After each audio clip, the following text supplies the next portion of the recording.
азаматтық қоғамды дамытуға диалогтық алаңдардың рөлі, халықаралық тәжірибе тақырыбы бойынша өтінімдерді қараймыз.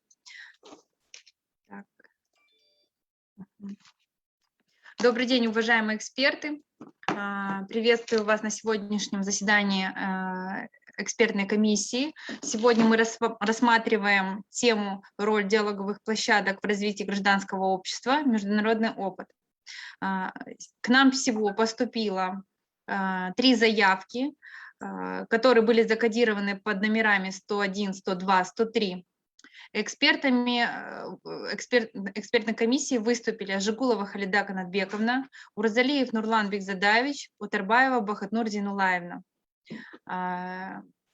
Выведены на экране оценки, которые были выставлены 3 экспертами. Сегодня у нас присутствует Халида Канатбековна и Бахатнур Зинулаевна.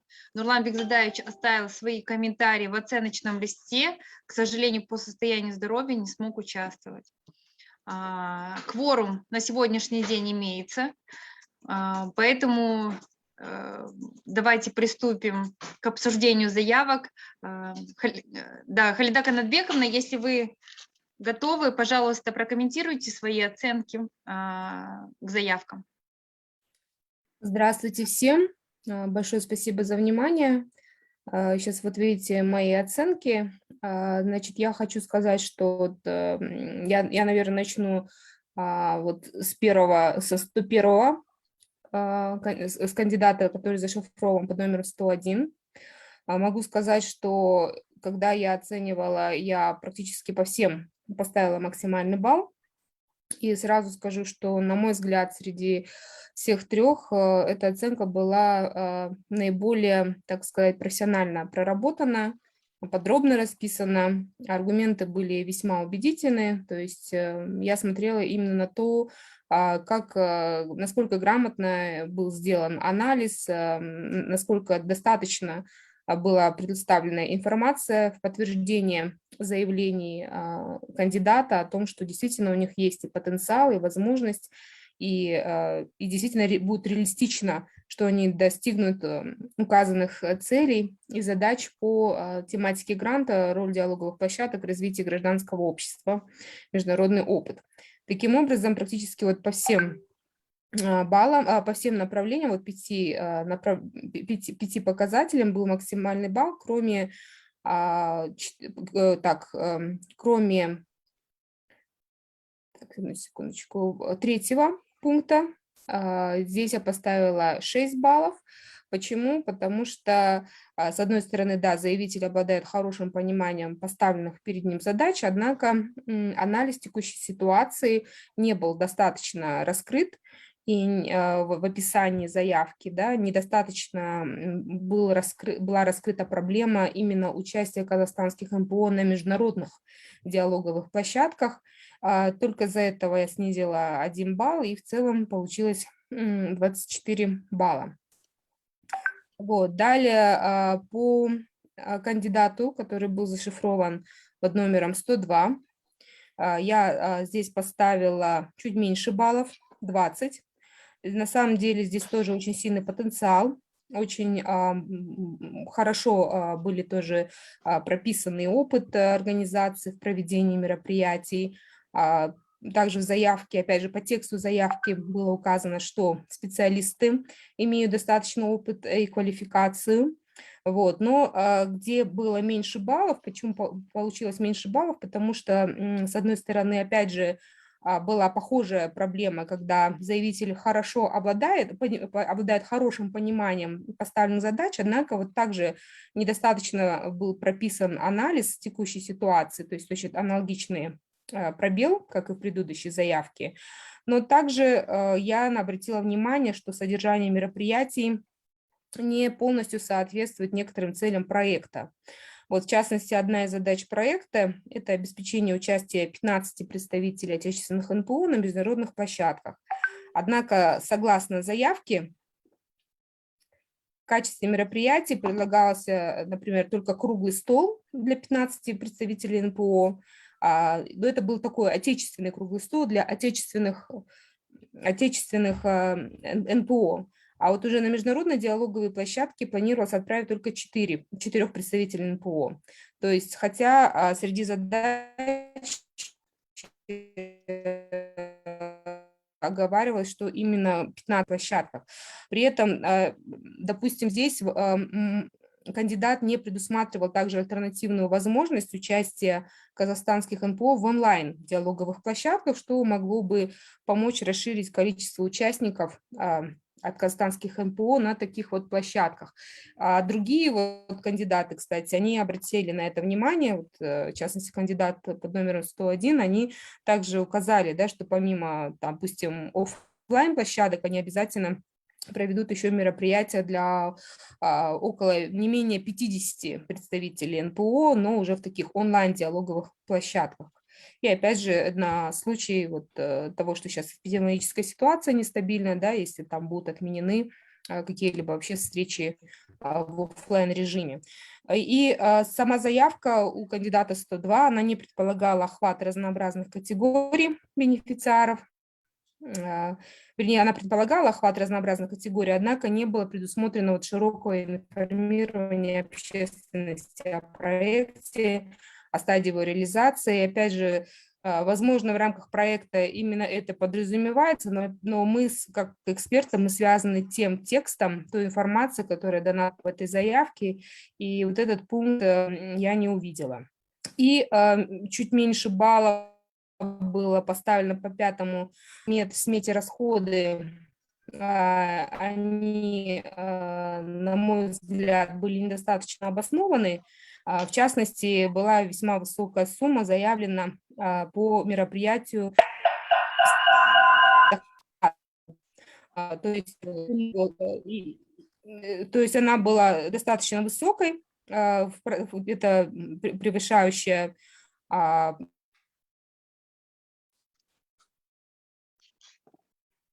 Вас не слышно?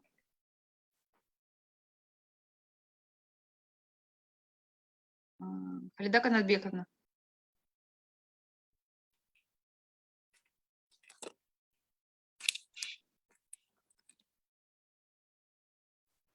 Халида Канатбековна, у вас со связью или это у нас что-то происходит? Сакен? Нет, все нормально. Вас хорошо слышно. Да.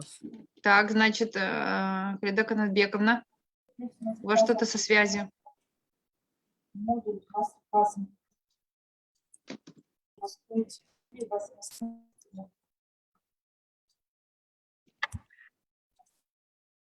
Она вышла, да? Да, да. Видно, что-то со связью. Если вы не против, давайте подождем. Сейчас позвоните мне, пожалуйста. Сейчас дождемся, чтобы она подключилась еще раз.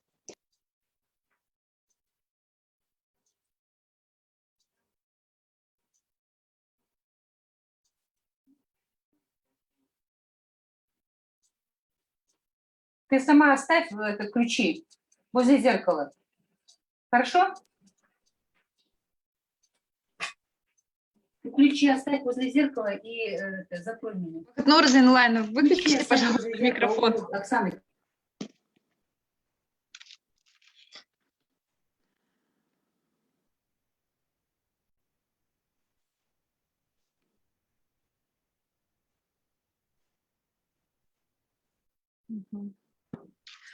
Ну, пока подключается к нам Халида Канатбековна, видно, что-то у нее со связью случилось, но в целом она проговорила комментарии ко всем заявкам, но сейчас она вернется и, наверное, продолжит.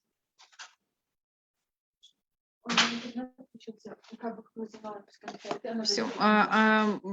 Вот нам сейчас здесь проговорила Халида Канатбековна, что она продолжит, как наладится у нее неполадки устранятся. Поэтому, пожалуйста, Лайна. Алло. Да, вам слово, пожалуйста, прокомментируйте. Добрый день. Да, всем добрый день. Значит, мы комментируем все или мы комментируем только тот, который выделен голубым? Все три. Все мы комментируем. Да. То есть начиная с 100...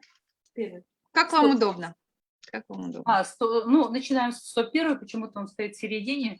101 заявка, правильно я говорю, 101 заявка. Да. Я смотрю, она как бы получила большинство, итоговый балл у нее получился больше всех. больше всех. Хотя из 3 экспертов я дала наименьший балл, меньше балл, да? Да. Из 3 экспертов. Ну, я обосную это, я вот частично, сейчас мне сложно выйти на свой, как бы на свой этот, десктоп, это, поэтому я прочитаю отдельные только, но я попрошу вот вашу сотрудницу, чтобы остальные комменты вы сами прочитали, там у меня в моем листе оценки остальные комменты. Я сейчас, вот то, что я смогла с этого. Какой заявки? Вот у меня есть 101. 101, вот он, 101 заявки. Значит, Так. 101 заявка, она, конечно, я увидела большой потенциал у этой организации. Это республиканская организация, которая охватывает все области, все мегаполисы, 3 наших мегаполиса. Вот. Имеются филиалы во всех центрах, областных центрах, да, и большой у них и сотрудников, большое количество и так далее, и так далее. То есть потенциал у них явный, потенциал явный. Но почему у меня идут, вот почему у меня окончательная как бы оценка получилась невысокой?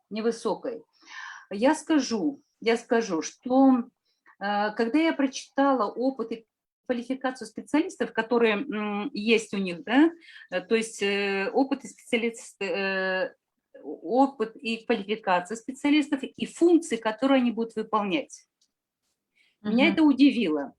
Квалификация и опыт у них солидный, у специалистов, но когда читаешь, какие функции они будут выполнять, должностные обязанности будут выполнять в проекте, непонятно. То есть заявители, то ли они не совсем это правильно обозначили. В основном у них идут функции управления и координации проекта. На связь с общественностью, юридические и бухгалтерские услуги.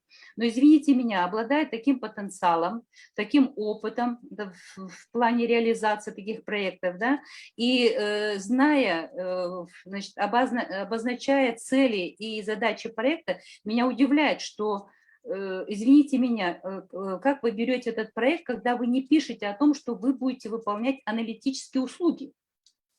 Потому что основной этот проект нацелен на то, чтобы обозначить правильно статус-кво, значит, этой проблемы, обозначить затем, какие будут механизмы реализации этого проекта, правильно понимать это.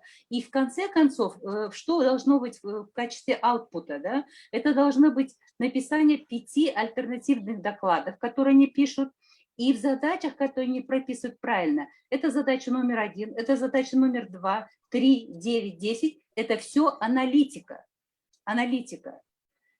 Но в списке сотрудников, их обязанностях, их функциях по проекту я не вижу, что они собираются этим заниматься, что сотрудники именно. Причем они в смете, это значит, у них обозначены хорошие, ну, скажем так, вот зарплаты и так далее, и так далее. Но они не прописывают эти функции. И потом получается так, что не прописывая, основно там достаточно много у них сотрудников, да, они пишут там, сейчас я не могу сказать, не вижу, вот, у них достаточно много сотрудников этой организации, потому что это РО, как я понимаю, и они не прописывают написание аналитических докладов, вот основные организаторы. Они выставляют все это написание альтернативных докладов, всю аналитику они выставляют на аутсорсинг. И это, конечно, неоправданно удорожает стоимость этого проекта.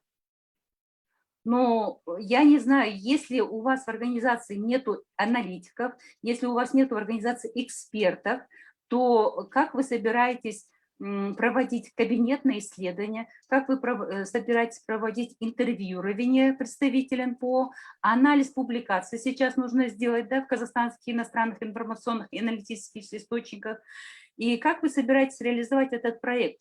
Поэтому меня, значит, вот это очень удивило, и мне показалось, что те аргументы, которые они выставили, значит, обозначили, как они будут реализовать этот проект, что меня не убедило, что эти механизмы приведут к достижению целей, потому что нету основных игроков, аналитиков в составе организации. А они выставляют хорошо, они будут брать в аутсорсинг. Но извините меня. И причем там суммы меня удивили, которые они будут платить этим аналитикам. По 500 000. Ну, извините меня. Это хорошие суммы для аналитики. Возможно, это уместная сумма.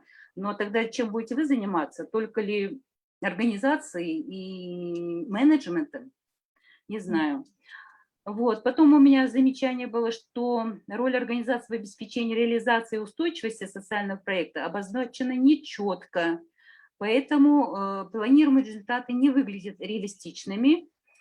Вот. И более того, меня удивило, не знаю, это связано, может быть, возможно, не их вина, возможно, это так поздно объявляется этот грант, конкурс.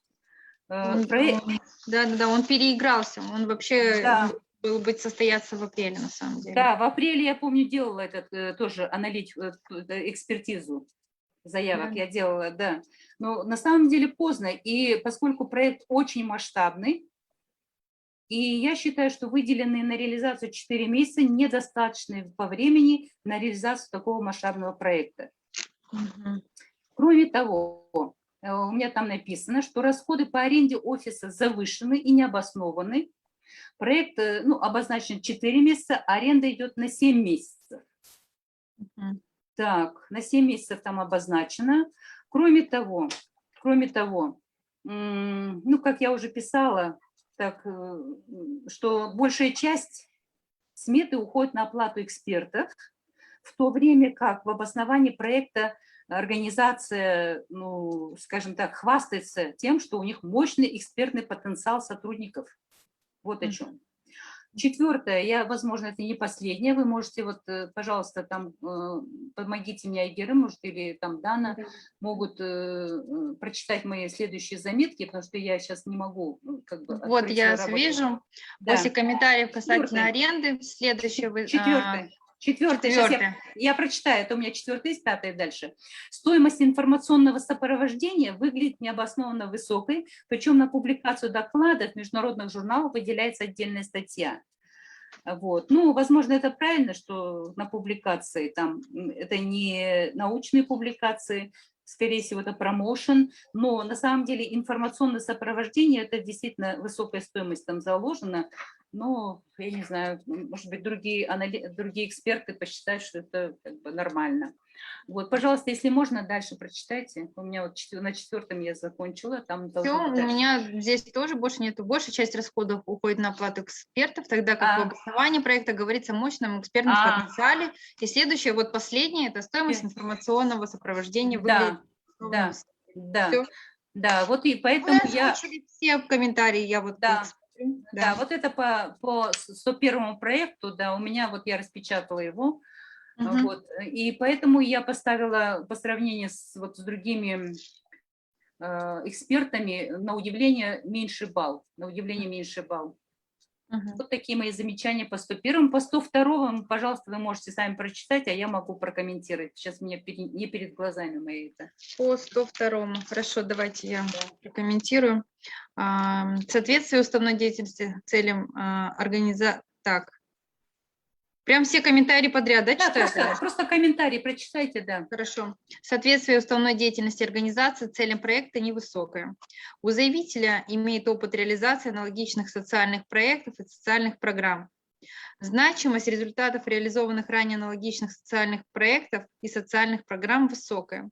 Готовность организации к реализации социального проекта высокая. Общий потенциал организации соответствует 3 подпунктам показателя. Это по показателю номер 1 комментарий. По показателю номер 2. Опыт и квалификация специалистов, которых планируется задействовать в реализации социального проекта, социальной программы, соответствует 2 подпунктам показателя. Третье. Ясное понимание, четкое описание проблемы текущей ситуации, поддерживаемая статистикой, ссылками на официальные источники имеется. Достаточный охват бенефициаров и масштаб реализации проекта в соответствии со спецификой предлагаемого социального проекта. Четвертый показатель – это значимость достижимости результатов. Роль организации в обеспечении устойчивости социального проекта обоснована. Планируемые результаты реалистичны и могут быть достигнуты в рамках предлагаемого социального проекта. Планируемые результаты имеют высокую практичную значимость, четко описана возможность продолжения деятельности после окончания финансирования и продвижения результатов реальны. Следующий показатель, пятый. Представлены в смете расходы работы физических и юридических лиц затратны. В организации есть свои аналитики, зачем отдавать аналитику в аутсорсинг. Представленные сроки реализации проекта вызывают сомнения. Все. Да. Заявки на... Да, и окончательного 21 у меня по этой заявке. И 103 вы можете прочитать тоже. По 103-му. 103. Да. Наименьший балл. Да, первый показатель – это общий потенциал организации. Степень соответствия уставной деятельности организации целям проекта слабая. Опыт реализации аналогичных социальных проектов отсутствует. Ввиду отсутствия экспертов-аналитиков, а также малочисленного состава сотрудников ЭТПО, готовность организации к реализации социального проекта считаю слабой.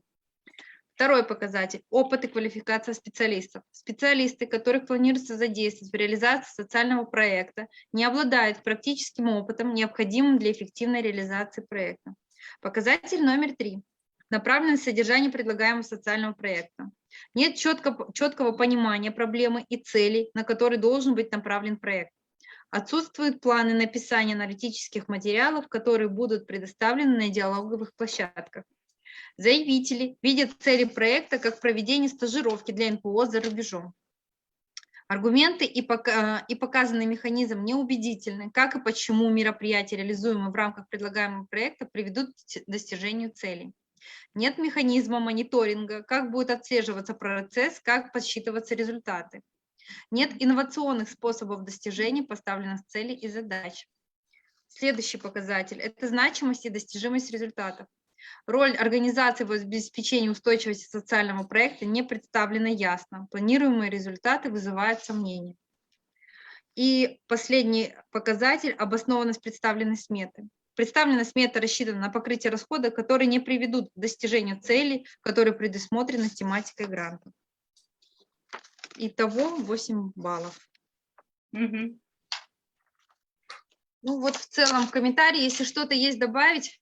Нет, нечего.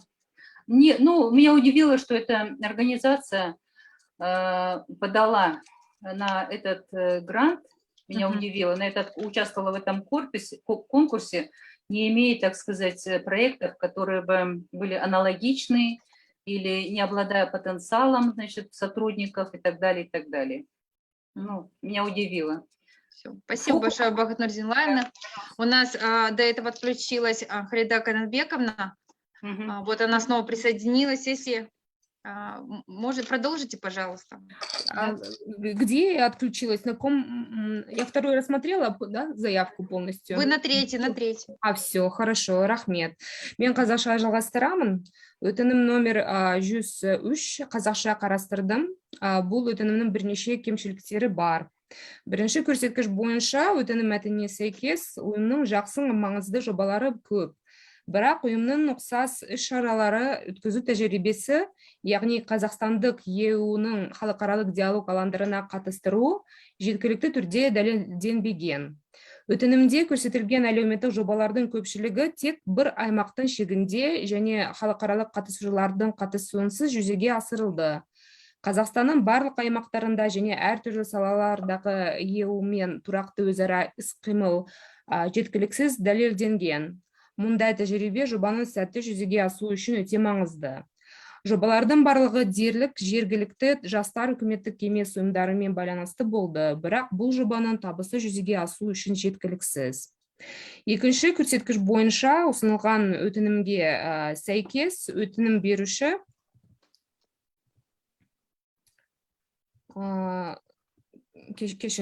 мамандарының жобаны іске асыру үшін қажетті біліктерді жеткілікті түрде дәлелденбеген. Үшінші көрсеткіш бойынша өтінім мәтініне сәйкес өтінім берушінің қазіргі жағдайды түсіну жеткілікті түрде дәлелденбеген. Мысалы, мақсаты топтар мен бенефициарлар туралы толық ақпарат жоқ. Ұсынылған іс-шаралар жобаның мақсаттары мен міндеттеріне қол жеткізе алады, бірақ ұсынылған мониторинг жоспары, сандық және сапалық көрсеткіштер жобаның мақсаты мен міндеттеріне жету тұрғысына жеткілікті түрде және толық дәлелденмеген. Шамамен уақыт мерзімі көрсетілмеген.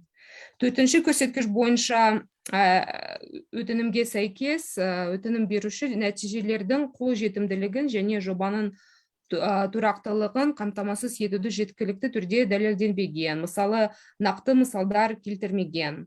Ал бесінші көрсеткіш бойынша сметада көрсетілген шығындар жеткілікті түрде дәлелденбеген.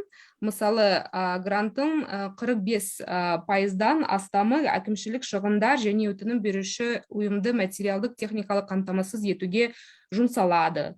Ұсынылған қызмет шығындары жобаның қазақстандық ұйымының халықаралық аренадағы әлеуеті мен рөлін күшейту мақсатына сәйкес келмейді. Іс-шаралар бойынша шығыстар УЕУ өкілдерінің шетелдегі халықаралық орындарға физикалық қатысу үшін саяхаттауға және тұруға ғана бағытталған. Бірақ еліміздің имиджін арттыру мақсатында халықаралық рейтингтерде қазақстандық қоғам туралы баяндама дайындау ешқандай ақпарат көрсетілмеген. Осы себептерге байланысты мен осы ұйымға 12 балл қойдым. Назарларыңызға рахмет. Үлкен рахмет. Большое спасибо, уважаемые эксперты, за предоставленные комментарии, за всю работу, которую вы провели. По итогам оценок и баллов, как вы видите, заявка под кодом 101 набрала 62 балла, заявка под кодом 102 набрала 60 баллов и заявка под кодом 103 набрала 30 баллов. В итоге победила заявка под кодом 101. Сейчас я раскрываю, кто является победителем. Так. Значит, под победителем объявлена организация Объединение юридических лиц в форме ассоциации «Гражданский альянс Казахстана». Большое спасибо за участие, уважаемые эксперты. Касательно того, что касательно сметы расходов, Бахтинур Зинлаевна, мы на данный момент, оператор обязательно будет проверять, согласно комментариев экспертов, смету расходов. Поэтому мы со своей стороны приведем все цены в соответствии рыночным, то есть завышение, и касательно аренды офиса, она все равно будет в соответствии с заключенным договором, и сколько будет длиться у нас реализация проекта. Все итоговые, получается, как мы заключим договор, и смета расходов, и план реализации будут выставлены на сайте Центра гражданских инициатив, со сметой которой смогут все ознакомиться.